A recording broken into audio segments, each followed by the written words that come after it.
in Congress, July 4th, 1776. The unanimous Declaration of the United States of America. July 4th, 1776. What is the significance of July 4th? When in the course of human events it becomes necessary for one people to dissolve the political bands which have connected them with another, and to assume among them the powers of the earth, the separate and equal station of which the laws of nature and nature's God entitles them. A decent respect to the opinion of mankind requires that they should declare the causes which impel them to the separation. We hold these truths to be self-evident, that all men are created equal, that they are endowed by their Creator with certain unalienable rights, that among these are life, liberty, and the pursuit of happiness, that to secure these rights, governments are instituted among men, deriving their just powers from the consent of the governed, that whenever any form of government becomes destructive to these ends, it is the right of the people to alter or abolish it, and to institute new government, laying its foundation on such principles and organizing its power in such form as to them shall seem most likely to affect their safety and happiness.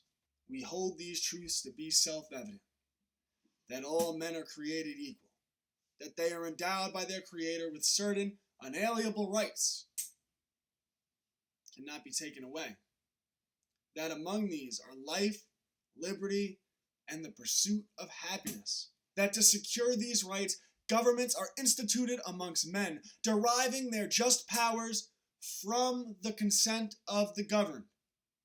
Government gets its power from the consent of the governed, from the people, from you.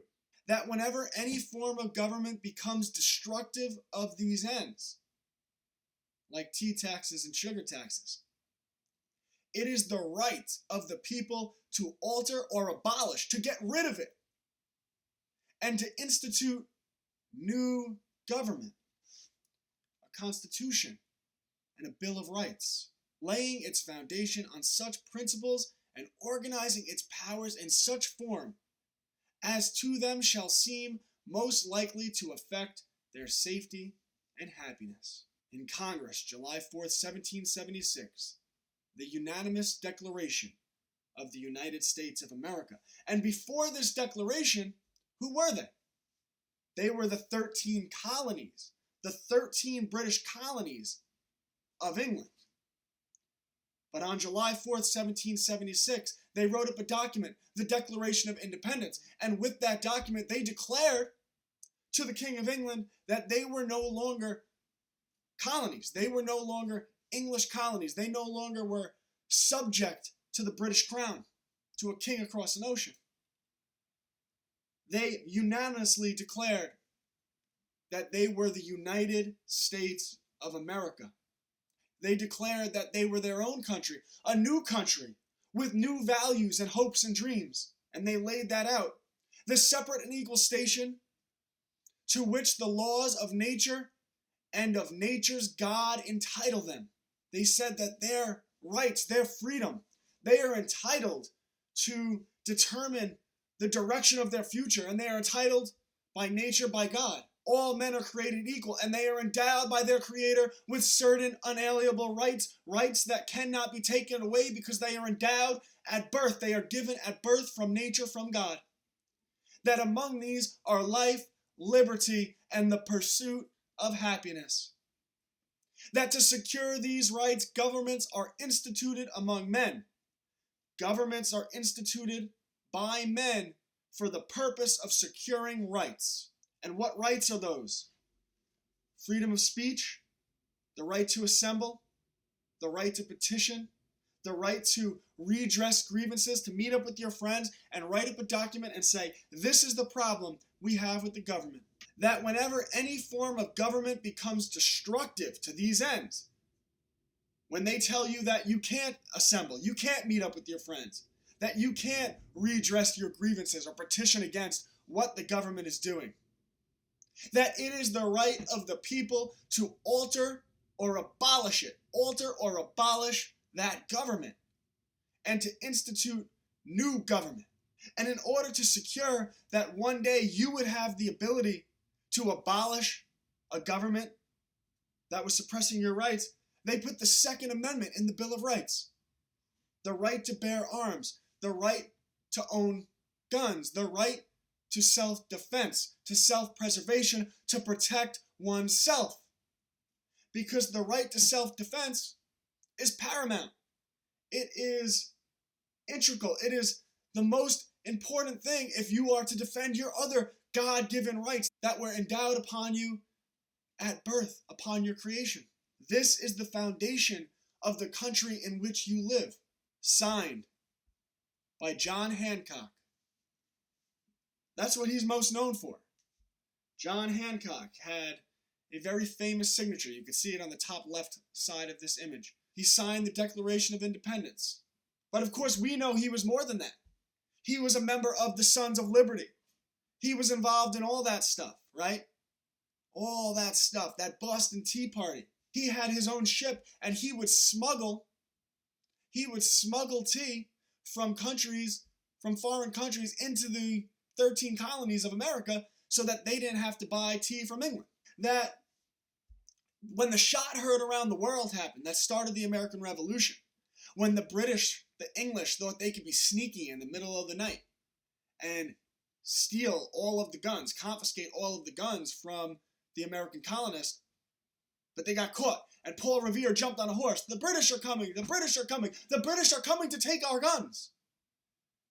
Well, they were also coming to arrest two people, Samuel Adams and John Hancock. But this all started after the French and Indian War, right? Because England and America, they were on the same team. They were friends. They were kumbaya. But after that war cost a lot of money. And the King of England, he had to pay for it. He owed a lot of money to the banks. So he tried to make the American colonists pay for the war, and their relationship splintered. Their relationship fractured.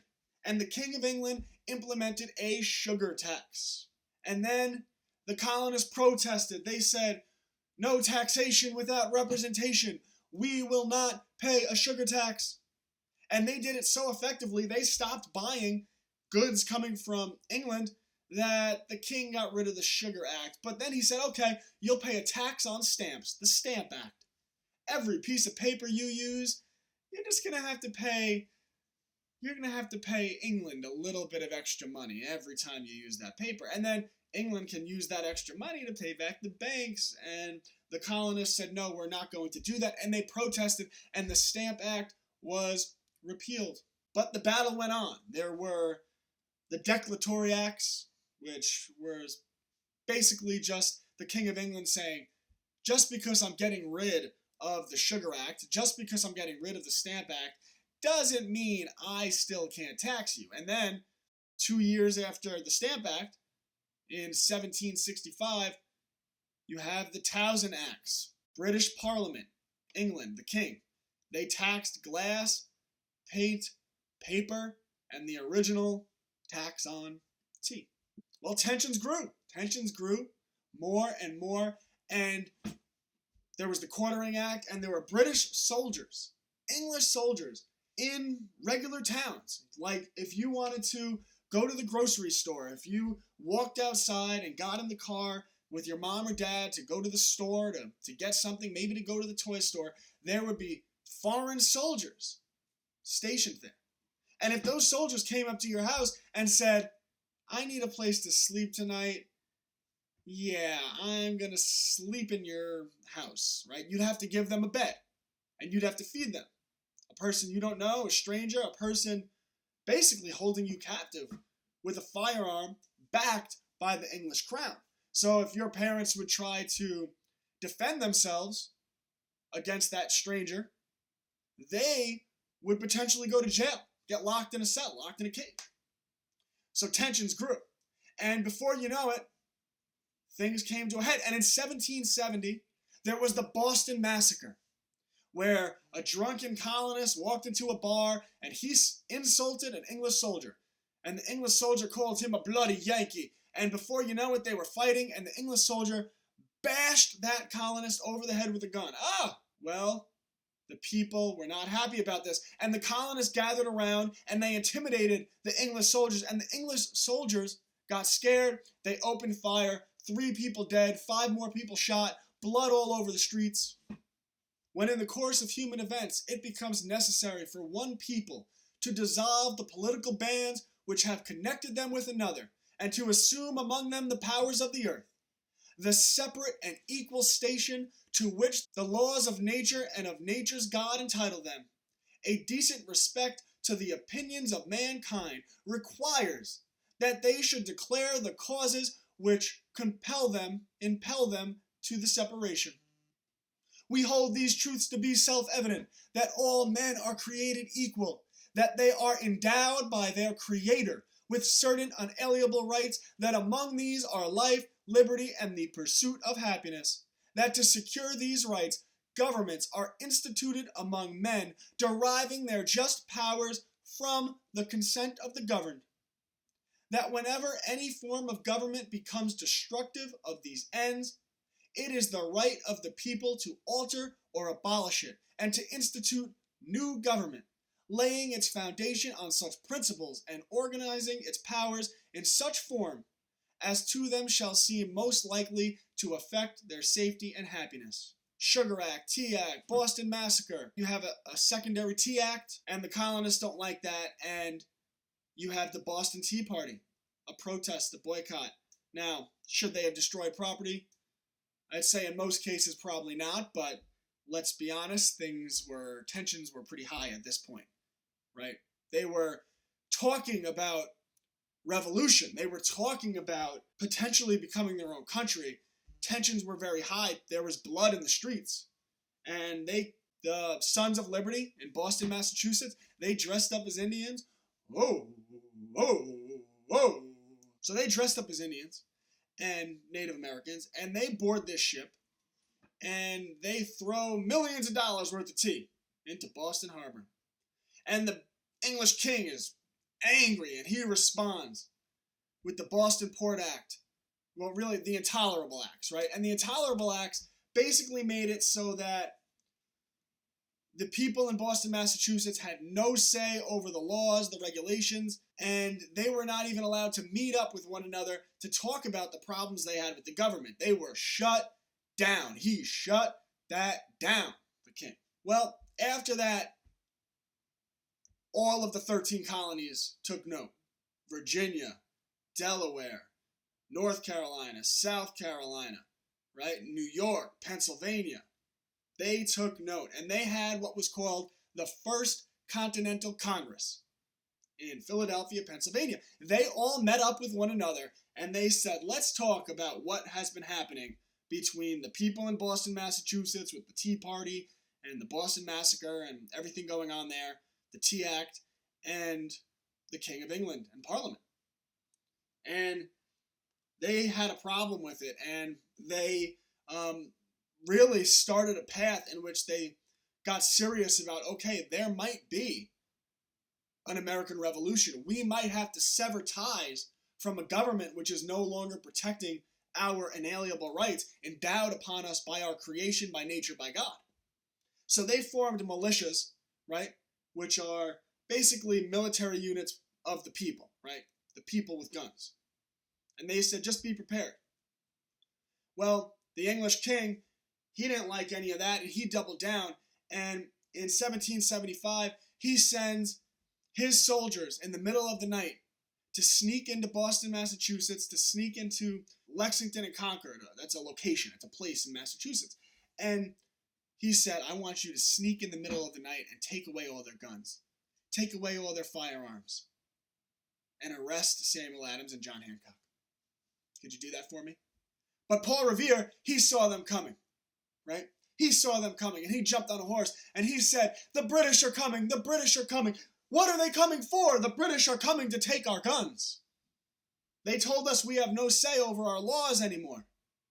They told us that they make laws and we have to do whatever they tell us to do, and we have no say in it. We have no representation. They told us that we could not assemble. We could not meet with one another, meet with our friends, and even talk about what we didn't like about what was happening. And now, in the middle of the night, they're trying to take our guns so that we have no chance of protecting our rights. Well, the Sons of Liberty, they get up in the middle of the night and they meet the British at Lexington and Concord, and the British say, "Give up your guns." The shot heard round the world. One of the colonists, one of the Sons of Liberty, presumably, opened fire. History still doesn't know who that was, which is a tragic failure of history. I'd love to know who took that shot. Was it Samuel Adams? John Hancock? Was it Paul Revere? Who took that shot? But as soon as that shot was fired, the American Revolution had begun. And shortly after, the king would declare that the colonists were in open rebellion. Right? The colonists, right after the shot heard around the world, right after the start of the American Revolution at Lexington and Concord, 3 weeks later, they hold a second Continental Congress where they meet up again in Philadelphia, Pennsylvania. And people, representatives from North Carolina, South Carolina, all of the 13 colonies, right? They show up in Philadelphia, Pennsylvania, and they want to reach out to the king, and they still want relations to work out. They send him the olive branch petition, and they say, we still want to be part of England. But it doesn't work out. And ultimately, the American Revolution would take place, and ultimately, the colonists would win. And on July 4th, 1776, the American colonies declared that they were no longer English subjects. They were now the 13 states that made up the United States of America. And every July 4th, you and your parents and people all over America still celebrate that to this day. Because it was the day where, in writing, the people that came before us, the American colonists, told a king across an ocean that we will not be ruled, that we do have self-determination, that we do have sovereignty, that we do get say in our law, that we do get say in our taxes, that we do have a right to defend ourselves, and that we are endowed by our Creator with certain inalienable rights that cannot be taken away. And if those rights are violated by government, then the government, by its nature, no longer has the consent of the people.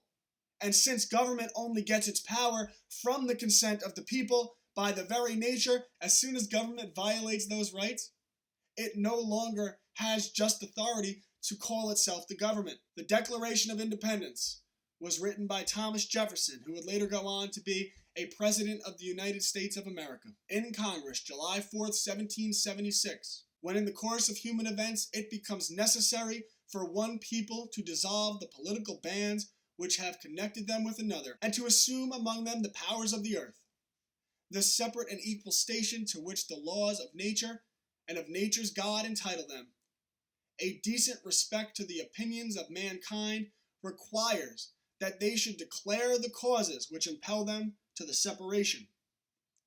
We hold these truths to be self-evident, that all men are created equal, that they are endowed by their Creator with certain unalienable rights, that among these are life, liberty, and the pursuit of happiness, that to secure these rights, governments are instituted among men, deriving their just powers from the consent of the governed, that whenever any form of government becomes destructive to these ends, it is the right of the people to alter or to abolish it, and to institute new government, laying its foundation on such principles, and organizing its powers in such form as to them shall seem most likely to affect their safety and happiness. We hold these truths to be self-evident, that all men are created equal, that they are endowed by their Creator with certain unalienable rights, that among these are life, liberty, and the pursuit of happiness. I want you to focus on the line that they are, because this is the document that declared the United States of America is now a country, right? The 13 colonies became the 13 states. And in that document, they wrote, the high document of the United States of America, that Americans, that people, are endowed by their Creator with certain unalienable rights. What they are saying is that your rights don't come from the government, that you are born with them, that they are part of a natural law, that you are endowed by your Creator, you are endowed by God, or if you don't believe in God, then you are endowed by nature itself. But you are born with these rights, and because of that, those rights can never be violated, and that governments are instituted among men, deriving their just powers from the consent of the governed. So the government, its power comes from the consent of the governed. Who are the governed? It's you, it's me, it's the people, it's the Sons of Liberty, it's John Hancock and Samuel Adams, it's Thomas Jefferson, it's the people of the United States of America. Governments are instituted among men, deriving their just powers from the consent of the governed. So, if the government comes along and tries to suppress your inalienable rights, your rights that you were endowed with upon your birth by God, does the government have the consent of the governed anymore? No. If the government violates those inalienable rights that you were born with, then by the very nature of them violating those rights, they no longer have your consent, and they are no longer a just government. Think about how powerful that is. What the founders of this country said is that we are born with these rights. We are endowed with these rights through our creation. And if anyone, for any reason, ever tries to violate those rights, to suppress those rights, to take away those rights, then they no longer have just authority to call themselves the government. What they said is your rights can never be taken away unless you willingly surrender them. So you better know what they are, and you better know how to defend them. Well, years later, those same people, Thomas Jefferson, he was an integral part of this, would come up with, right, the Constitution and specifically the Bill of Rights. I want you to focus on the language. Remember, in the Declaration of Independence, Thomas Jefferson wrote that our rights are endowed upon us through our creation by God. We're born with them by nature. Let's read the First Amendment and see if it falls in line with the same spirit of the Declaration of Independence. Congress shall make no law respecting an establishment of religion or prohibiting the free exercise thereof. Congress shall make no law abridging the freedom of speech. Did they say that this document has given us any rights? Or does it assume we already had the right? Congress shall make no law abridging the freedom of speech. Did it say you've been given the freedom of speech? Or does it assume you have freedom of speech, right? It's assuming you have freedom of speech. And it's just saying, the Bill of Rights is saying the government isn't allowed to restrict your speech, abridge, to restrict, to limit. Congress shall make no law respecting an establishment of religion or prohibiting the free exercise thereof, or abridging the freedom of speech or of the press, or of the right of the people peaceably to assemble and to petition the government for a redress of grievances. The right of the people peaceably to assemble. Again, does it say you've been given this right by this document to peaceably assemble? Or does it just assume you have the right to peaceably assemble and the government's not allowed to abridge that right, to restrict that right, to limit that right? Congress shall make no law respecting the establishment of religion or prohibiting the free exercise thereof, or abridging the right of the people to petition the government for a redress of grievances. Again, the document never says it's giving you the right to petition the government for a redress of grievances, it assumes you already have that right. And it's simply, the Bill of Rights simply tells the government this is a limitation on the government. You shall not violate the inalienable rights of the people of the United States of America that they were endowed with upon their birth, upon their creation. Look at the Second Amendment. A well-regulated militia, being necessary to the security of a free state, the right of the people to keep and bear arms shall not be infringed. Does the Bill of Rights say you've been given the right by this document to keep and bear arms? Or does it once again assume you already have that right? A well-regulated militia being necessary to the security of a free state, the right of the people to keep and bear arms shall not be infringed. It simply restricts the government. It tells the government, you shall not infringe our inalienable right that we were endowed with by our Creator to defend ourselves. America is unique in this world in that our founding document, the Declaration of Independence, declares that our rights were endowed upon us at birth by our creation, by God, by nature. And because of that, those rights can never justly be taken away from you. There is no justification unless you voluntarily surrender them. This week, I want you to read the Declaration of Independence with your parents, and I want you to think about the document and why it's so powerful that in that document they declare where our rights come from.